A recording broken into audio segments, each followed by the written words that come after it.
Okay, so this is going to be a short video on how to replace a driver blade. Almost all tools are identical when you get to this stage, especially on a pneumatic gun. So this will run over this model, which is a GP635L, but pretty much, like I said, all driver blade replacements are different. So first off, obviously make sure it's disconnected from the air, make sure there's no pins in it. And what I always do is I start by removing the nose off the gun, and that just makes when it's time to put the driver blade in, it'll slide in much easier. So I'm just removing the nose off the gun, and of course we can see the very tip of the driver there.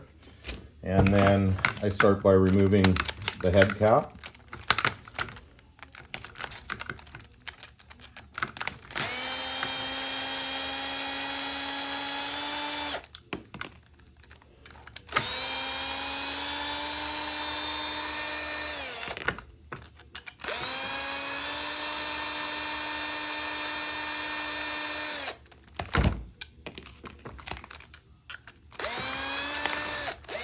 Oh, that's what you don't want to have happen. You don't want things go flying across the room.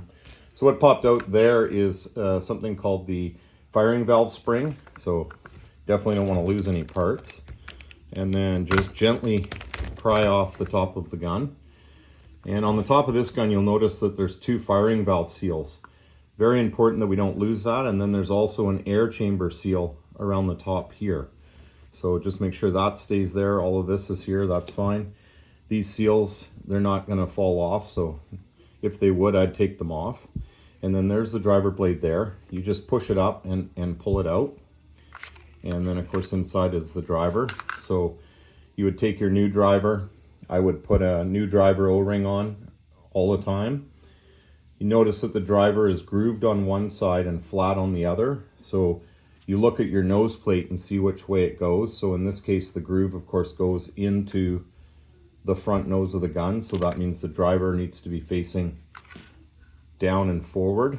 So I just simply index down, look where it goes,